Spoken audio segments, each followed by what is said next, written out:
అందరికీ నమస్కారం అండి. ఈరోజు మనం ఇందిరా అరవింద గారు రచించిన అతి సర్వత్రా వర్జయేత్ అనే ఓ చక్కటి కథను విందాం. ఇక కథలోకి వెళ్దాం. కాలింగ్ బెల్ మోత విని ఈ టైంలో ఎవరుచుంటారు అనుకుంటూ తలుపు తీసింది రాధ. ఎదురుగా సూట్ కేసుతో రేఖ కనిపించేసరికి ఆశ్చర్యపోయింది. వెంటనే ఆనందము కలిగింది. సంతోషంగా రామ్మా రా అంటూ అడ్డు తప్పుకుంటూ రేఖ చేతిలోని సూట్ కేసు అందుకుంది. రేఖ ఏం మాట్లాడకుండా బెడ్రూమ్ వైపు వేగంగా నడుచుకుంటూ వెళ్లిపోయింది. రాధ కూడా కూతురు వెనకాల వెళ్లి సూట్ కేసు ఆ గదిలో పెట్టింది. మంచినీళ్ళు తెస్తానుండమ్మా అంటూ వంటింటి వైపు వెళ్లబోతుంటే, నాకేమీ వద్దమ్మా, కాసేపు పడుకుంటాను, నన్ను లేపకు అంటూ మునగదీసుకుని పడుకుంది రేఖ. రాధ కంగారుగా, ఏంట్రా హనీ, ఒంట్లో బాలేదా అంటూ కూతురు పక్కన కూర్చుని నుదుటిపైన చెయ్యి వేసి చూసింది. రేఖ తల్లి చెయ్యిని పక్కకు తీసేస్తూ, అదేం లేదమ్మా, కాసేపు నన్ను ప్రశాంతంగా పడుకోనివ్వు ప్లీజ్ అంటూ పక్కనున్న పిల్లో ముఖంపై కప్పుకుంది. రాధ ఇంకేం అనలేక లేచి బయటకొచ్చేసింది. కూతురు ప్రవర్తన ఆమెకు చాలా ఆశ్చర్యంగా ఉంది. రేఖ చాలా యాక్టివ్. ఇలా డల్గా ఉండటం కానీ, బాగోలేదని పడుకోవటం కానీ ఎప్పుడూ చూడలేదు. ఎందుకలా ఉందో ఆవిడకేమీ అర్థం కావటం లేదు. అయినా ఫోన్ కూడా చేయకుండా ఇంత సడన్ గా ఎందుకొచ్చినట్లు? అల్లుడితో ఏదైనా సమస్య వచ్చుంటుందా? అన్నీ ప్రశ్నలుగానే ఉన్నాయి. సరే, కాసేపు పడుకొని లేస్తుందిగా, అప్పుడే విషయం ఏమిటో తెలుసుకోవచ్చునని కంగారు పడే మనసుకు సర్ది చెప్పుకొని రేఖకి ఇష్టమైనవి ఏవైనా వండుదామని వంటింటి వైపు నడిచింది. రాధా మోహన్ రావుల గారాల పట్టి రేఖ. ఇంట్లో ముద్దుగా పిలిచే పేరు హని. ఒక్కగానొక్క పిల్లని తండ్రి ఎంత గారాబం చేసినా రాధ మాత్రం కూతుర్ని క్రమశిక్షణగానే పెంచిందని చెప్పవచ్చు. ఎంబీఏ చదివినా ఇంటి పని, వంట పని అన్నీ తల్లి శిక్షణలో చక్కగా నేర్చుకుంది. చక్కటి రూపలావణ్యం, చదువు, సంస్కారం, తెలివితేటలు, మంచి ఫ్యామిలీ బ్యాక్గ్రౌండ్. ఎవరికైనా ఇంతకన్నా ఇంకేం కావాలి? బోల్డ్ సంబంధాలు పోటీ పడుతూ వచ్చాయి. ఒకరోజు మోహన్ రావు చిన్ననాటి మిత్రుడు ఈ సంబంధాల వేటలో తారసపడటం, వాళ్లబ్బాయి అన్ని విధాలా రేఖకు ఈడు జోడు యోగ్యుడిగా భావించడంతో రేఖ పెళ్లి రాజీవ్తో రంగారంగ వైభవంగా జరిగిపోయింది. రేఖ పెళ్లై అత్తవారింటికి వెళ్లిన నెలకే రాజీవ్కి హైదరాబాద్లో జాబ్ రావటంతో అంతా సంతోషించారు. రేఖ అత్తమామలు కోడల్ని తీసుకుని హైదరాబాద్ వెళ్లి కొత్త కాపురం పెట్టించి రేఖకు కొంత అలవాటయ్యాక తిరిగి తమ ఊరు వెళ్లిపోయారు. రాజీవ్ కూడా అత్తమామలతో బాగానే కలిసిపోవటంతో రాధా, మోహన్ రావు కూడా తమకు కొడుకులేని లోటు రాజీవ్ వల్ల తీరుతోందని సంతోషించారు. రేఖ కాపురం ఎలా ఉందో చూసొద్దాం అనుకునేలోగానే రేఖ రావటం రాధకేమాత్రమూ మింగుడు పట్టంలేదు. మనసుండబట్టలేక భర్తకు ఫోన్ చేసి విషయం చెప్పింది. మోహన్ రావు మొదట కంగారు పడ్డాడు. కాని ఆ విషయం భార్య దగ్గర తేలిపోతే ఆమె మరింత గాబరా పడుతుందని తనను తాను సంభాలించుకొని, ఏమీ అయ్యుండదు, ప్రయాణ బడలెక్క వల్ల అలా ఉండుంటుందిలే, ఇంటి మీద బెంగతో వచ్చుంటుంది హనీ తల్లి, అంతే రాధా, అంతకన్నా ఇంకేముంటుంది, సాయంత్రం ఆఫీస్ నుంచి త్వరగా వచ్చేస్తాను, అనవసరంగా నువ్వు కంగారు పడి అమ్మాయిని కంగారు పెట్టకు అని చెప్పి ఫోన్ పెట్టేశాడు. భర్త మాటలు విన్నాక రాధకి కొంత ధైర్యం వచ్చింది. రేఖకిష్టమైనవన్నీ ఉండే ప్రయత్నంలో పడి కాసేపు ఆ విషయాన్ని మర్చిపోయింది. వంట పూర్తయి అన్నీ సర్ది బయటకొచ్చి టైం చూస్తే 1:30 అయ్యింది. రేఖ ఇంకా లేవలేదు. గీజర్ ఆన్ చేసి వచ్చింది. హనీ లేచి స్నానం చేస్తే బావుండును అని 2-3 సార్లు బెడ్రూంలోకి వెళ్లి చూసొచ్చింది. కాని హనీ అక్కడా కదిలే సూచనలు కనిపించటం లేదు. ఎలా పడుకున్నది కదలకుండా అలానే పడుకునే ఉంది. రాత్రి నిద్రపోయి ఉండదు, బాగా అలసిపోయినట్లుంది పాపం అనుకుని కూతురు వంక చూసి అనుకుంది రాధ. 2 గంటలు దాటింది. కూతురు అలా మాటా పలుకు లేకుండా పడుకొని ఉంటే రాధకు ఆకలనిపించటం లేదు. కూతుర్ని అలా చూడలేక తల్లి మనసు విలవిల్లాడుతోంది. కూతురి దగ్గరకు వెళ్లి నెమ్మదిగా పక్కన కూర్చొని, హనీ లేమ్మా, చాలా టైం అయిందిరా, భోంచెద్దువుగాని అంటూ మీద చెయ్యవేసి లేపే ప్రయత్నం చేసింది. హనీ మంచి నిద్రలో ఉండటంతో ఒక్కసారిగా ఉలిక్కిపడి లేచి కూర్చుంది.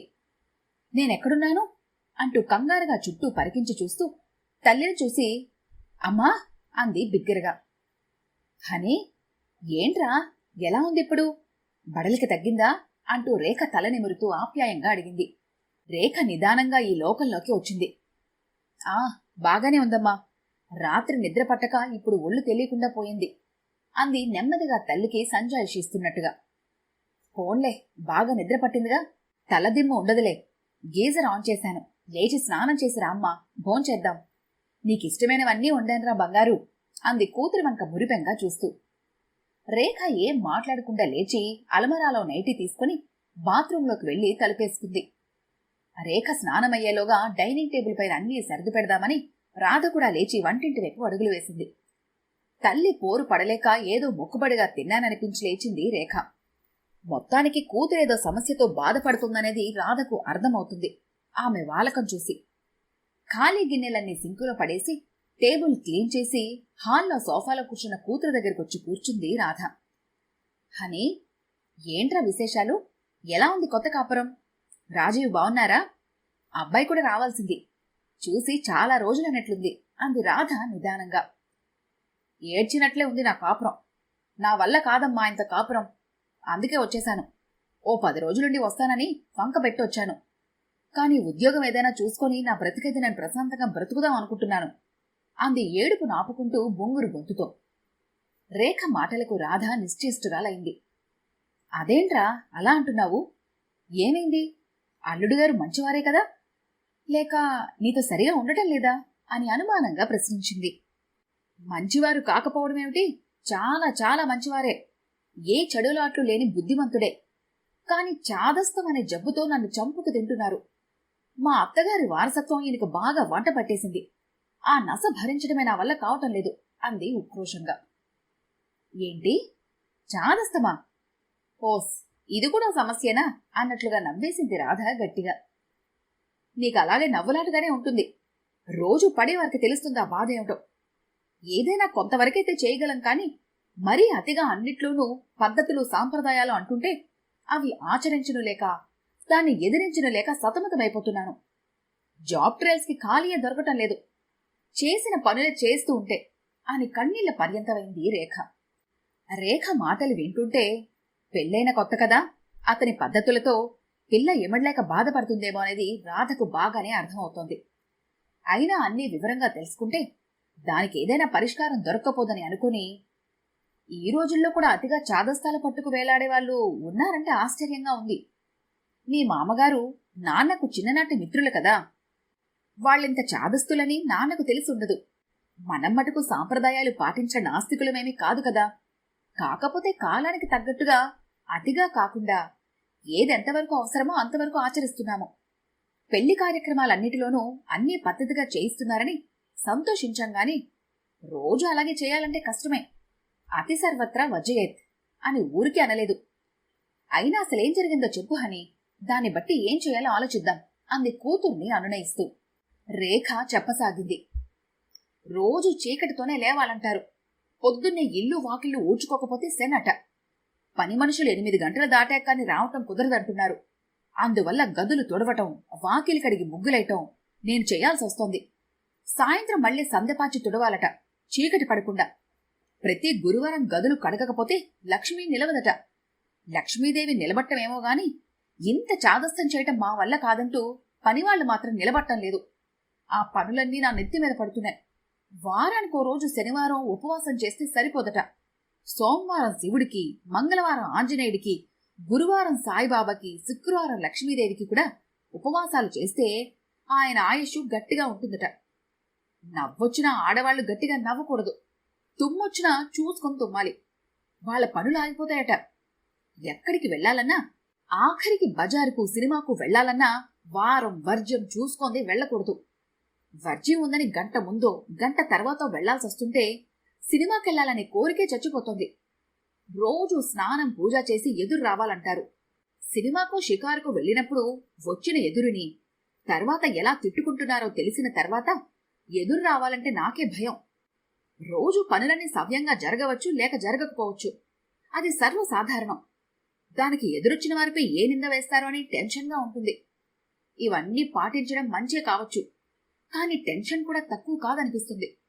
ఇక మా అత్తగారైతే చిత్రగుప్తుడి నోము, 16 ఫలాల నోము, 108 పూల నోము, గ్రామ కుంకుమ నోము, సంతోషిమాత పూజ అంటూ ఏవేవో నోముల పేర్లు చెప్పి అవన్నీ నాతో చేయిస్తారట. మళ్లీ వచ్చి ఇవన్నీ చేస్తే వాళ్ళ అబ్బాయి ఆయుష్ గట్టిగా, నా పసుపు కుంకుమలు పచ్చగా ఉంటాయట. ఇవి చేయడం నాకేం ఇబ్బంది లేదు. పూజలు చేస్తే మంచిదే కదా. కాకపోతే వాళ్ళెవరూ గుడి చుట్టూ పొర్లుదన్నాలు పెట్టారని, మోకాళ్లతో గుడిమెట్లు ఎక్కారని, వాళ్ళకి పిల్లలు పుట్టారని చెబుతూ ఉంటారు. అవి వింటుంటే నాకు టెన్షన్. నన్ను కూడా అలా చేయమంటారేమో అని.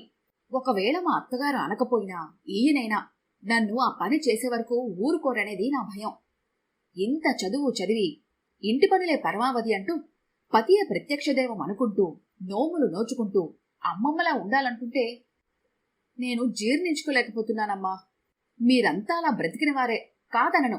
కాని మా తరంలో ఇంటి పని చక్కబెట్టుకుంటూ బయట ఎంత ఉన్నత పదవులు నిర్వహిస్తున్నారో చూస్తూ కూడా నాకేం పట్టనట్లు నేను ఇంట్లోనే మగ్గిపోవాలి అనుకోవటం లేదు.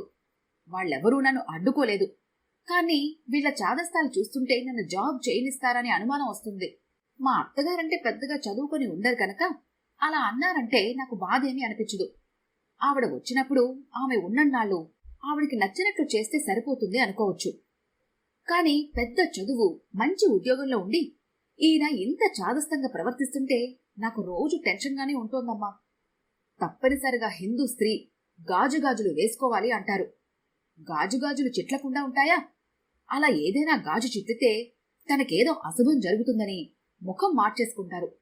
మొన్నొక రోజు సూత్రాల గొలుసు తీసి శుభ్రం చేస్తుంటే చూశారు. మంగళసూత్రం వేసుకోకపోతే ఎంత అమంగళమో ఓ గంట లెక్చర్ ఇచ్చారు. ఉద్యోగాలు చేసే వాళ్లలో చైన్ దొంగతనాలు, స్టైల్ వల్ల కొందరు ఈ మధ్య మంగళసూత్రాలు గొలుసే వేసుకోవటం లేదు.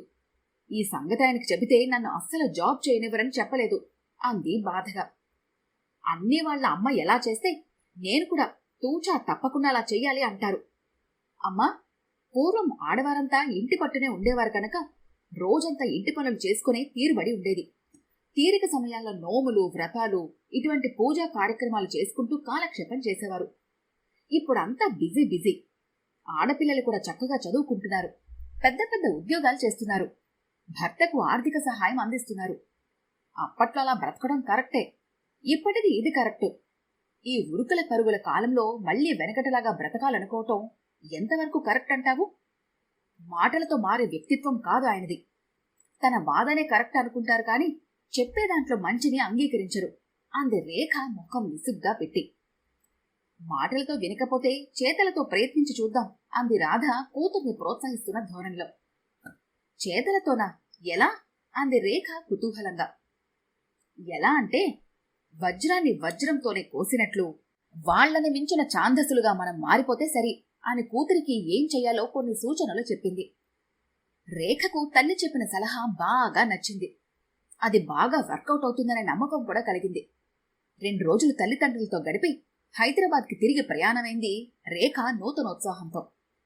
10 రోజులుండి వస్తానని వెళ్లిన భార్య 2 రోజుల్లోనే తిరిగొచ్చేసరికి రాజీవ్కి ఆశ్చర్యం వేసింది.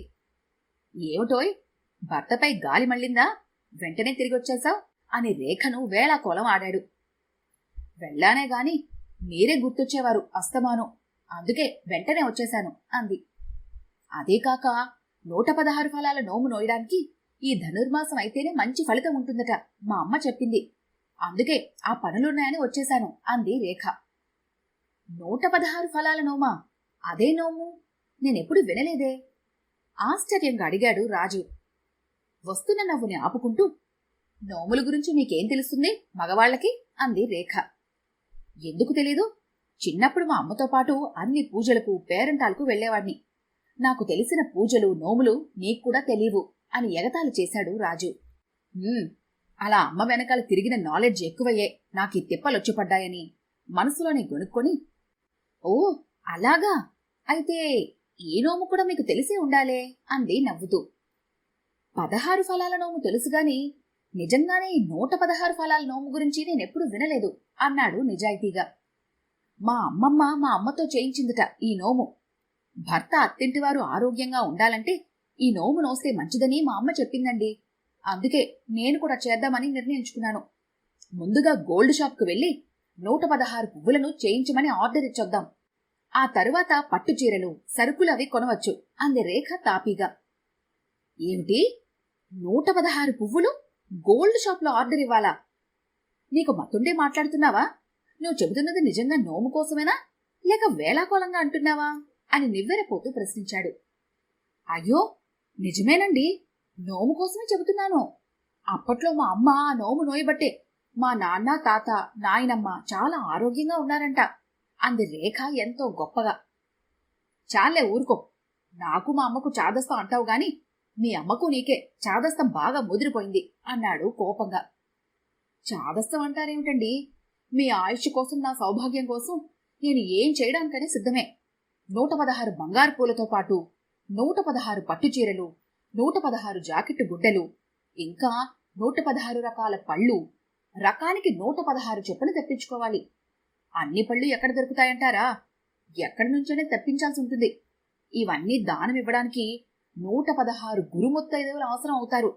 వారందరికీ భోజనాలు పెట్టాలంటే బయట ఏదైనా హాల్ బుక్ చేస్తే బాగుంటుందేమో కదా అంది. రేఖ చెబుతున్న లిస్టు విని రాజీవ్ కళ్ళు బైర్లు కమ్మాయి. ఇక ఆపు తల్లి నీ నోముల గోల. మా అమ్మ ఈ నోము నోయకపోయినా మా నాన్నమ్మ, తాతయ్య, మా నాన్న ఆరోగ్యంగానే ఉన్నారు, కానీ మనం దివాలా తీసేలా నువ్వు నోములు నోయనక్కర్లేదు అన్నాడు. 116 బంగారు పువ్వులే? అదేదో రూపాయో 2 రూపాయలో అన్నట్లు ఎంత ఈజీగా చెబుతోంది అని గొనుక్కుంటున్న భర్తను చూస్తుంటే నవ్వొచ్చేస్తోంది రేఖకు. వచ్చే నవ్వు ఆపుకుంటూ, అలా అంటారేంటండి, అన్నీ మీ మంచి కోసమే కదా నేను చేస్తానంటోంది. 116 మంది ముత్తైదువులు మన ఇంట్లో భోంచేసి సంతృప్తిగా దానం అందుకొని మనల్ని దీవిస్తే నా తాలిబొట్టు ఎంతో గట్టిగా ఉంటుంది. మీ ఆయుష్కి ఢోకా ఉండదు. ఎంత ఖర్చైనా పర్వాలేదు, అప్పు చేసేనా ఈ పూజ చేయాల్సిందే అంది రేఖ దృఢంగా. రేఖ ఇంత ముందుగా వ్యవహరించటం ఎప్పుడూ చూడలేదు రాజు. తల్లినోసారి అర్జెంటుగా రమ్మని ఫోన్ చేశాడు. ఈ నోమేదో తన కొంప ముంచేలా ఉందని. పిల్లలు ఏం గొడవ పడ్డారో అని కంగారు పడింది సుమతి. వెంటనే వచ్చేసింది. వచ్చాక సంగతంతా విని నివ్వెరపోయింది. రాజీవ్లాగే సుమతి కూడా ఇలాంటి నోము నేనెక్కడా వినలేదే అంది ఆశ్చర్యంగా. 116 ఫలాల నోమైతే బంగారు పూలు పంచటమేమిటి? 116 బంగారు పూలు దానమివ్వడమంటే మాటలనుకున్నావా? ఎంత ఖర్చు నీకేమైనా అర్థమవుతోందా అని కోడల్ని కోపంగా ప్రశ్నించింది. అసలు అన్ని రకాల పళ్ళు కూడా నీకు దొరుకుతాయి అనుకుంటున్నావా? తిరిగి రెట్టించింది సుమతి. ఖర్చని తెలుసత్తయ్యా, కానీ ఈ పూజ వల్ల మీ అందరికీ మంచి జరుగుతుంది కదా. ఈ పూజ చేశాకే మా నాన్నకు, తాతకు మాటిమాటికి లక్ష్మీదేవి నిలవదనే భయం, శని పట్టుకుంటుందనే శంక, ఏదో అవుతుందనే భయంతో వర్జ్యాలు, ఎదురు చూసుకుని వెళ్లే అనుమానం, ప్రతి చిన్న విషయాలన్నీ ఆయువుతో ముడిపెట్టి ఆరోగ్యం చెడగొట్టుకునే చాదస్తాలు, ఇటువంటివన్నీ తగ్గాయని మా అమ్మ చెబుతూ ఉంటుంది. అత్తయ్య, అందుకే నేను ఈ వ్రతం చేద్దామనుకుంటున్నాను అంటూ సౌమ్యంగా సమాధానమిచ్చింది రేఖ. ఈ వ్రతం చేయాలని రేఖ ఎందుకంత పట్టుపడుతోందో సుమతికి, రాజీవ్కి ఇప్పుడు బాగా అర్థమైంది. కోడల్ని దగ్గరకు పిలిచి, మీ అమ్మ నేను పాతకాలం వాళ్ళం కనుక పూజలవి చేస్తే మంచిదని చెబుతూ ఉంటాము. బద్దకించకుండా పనులు చేసుకుంటే ఇంటికి ఒంటికి కూడా మంచిదని చెబితే పిల్లలు వినరు కదా. అందుకని లక్ష్మీదేవి నిలవదని, శని పట్టుకుంటుందని, అలా అయినా చెప్తే భయపడతారని, శ్రద్ధగా పనులు చేసుకుంటారని అలా అంటూ ఉంటాము. దానికోసం ఇల్లు ఒళ్ళు గొల్ల చేసుకునేలా పూజలు చేయమని అర్థం. మీ అమ్మ చేస్తే చేసింది, కానీ నువ్వేమీ అలాంటి పూజలు చేసి మమ్మల్ని ఉద్ధరించనక్కర్లేదులే. నీ పూజల వల్ల ఇంట్లో ఉన్న లక్ష్మీదేవిని వెళ్ళగొట్టేలా ఉన్నావు. ఖాళీగా ఉంటే ఇలాంటి పిచ్చి పనులే చేస్తావు గాని ఆ ఉద్యోగ ప్రయత్నాలేవో చేసుకో. ఈ వయసులో నీకు నోములు పిచ్చేమిటే పిల్ల అని కోడల్ని మందలించింది సుమిత్ర. అలా గడ్డి పెట్టామా నీ కోడలికి? ఏదో పెద్ద ముదరాపసాన్లా నోములు వ్రతాలు అంటోంది అని తల్లి పక్కన చేరాడు రాజు. అసలు నిన్ననాల్రా, తప్పంతా నీదే. రేఖకి ఏదైనా జాబ్ చూడొచ్చు కదా. దానికి బోరు కొట్టి ఇలాంటి ఆలోచనలు చేస్తోంది. వారం వర్జ్యం అంటూ మీ నాన్నలా మేనవేషాలు లెక్కిస్తూ కూర్చోవటం మాని అమ్మాయిని మంచి జాబ్లో చేర్పించు అంటూ కొడుకుని గదవాయించింది. చిన్నప్పటి నుంచి మీ నుంచి నేర్చుకున్నవే అన్నీ. అవే నేను పాటిస్తుంటే తప్పని నన్నే అంటున్నావేంటమ్మా? ముఖం చిన్నబుచ్చుకుంటూ అన్నాడు రాజు. అది కాదు నాన్న, మా వయసు వారికి అటువంటివి అద్దినట్లు సరిపోతాయి. మీ వయసుకి అవి నప్పవు. మీరు ముందుకు నడిస్తేనే అందం. కాకపోతే తప్పటడుగులు వేసి ఎక్కడ పడిపోతారనే భయంతో పెద్దవాళ్ళం వెనక నుంచి హెచ్చరిస్తూ ఉంటాము. అంతేకాని వెనక్కి రమ్మని కాదు దాని అర్థం. ఇప్పటికైనా పాత భావాలు కట్టిపెట్టి అమ్మాయి నువ్వు ఒకరికొకరు అన్ని పనులు సహకరించుకుంటూ చిలకా గోరింకల్లా చక్కగా కాపురం చేసుకోండి అంటూ సుమతి రేఖ రాజులిద్దరికీ అన్వయించేలా చెప్పింది. మొట్టమొదటిసారి అత్తగారిలోని ఔన్నత్యాన్ని అర్థం చేసుకుంది రేఖ.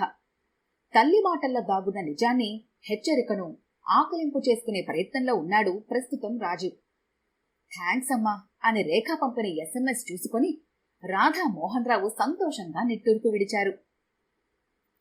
ఈ కథ కనుక మీకు నచ్చినట్లయితే లైక్ చేయండి, షేర్ చేయండి. మరిన్ని ఇంట్రెస్టింగ్ కథల కోసం మా ఛానల్ని తప్పకుండా సబ్స్క్రైబ్ చేసుకోండి.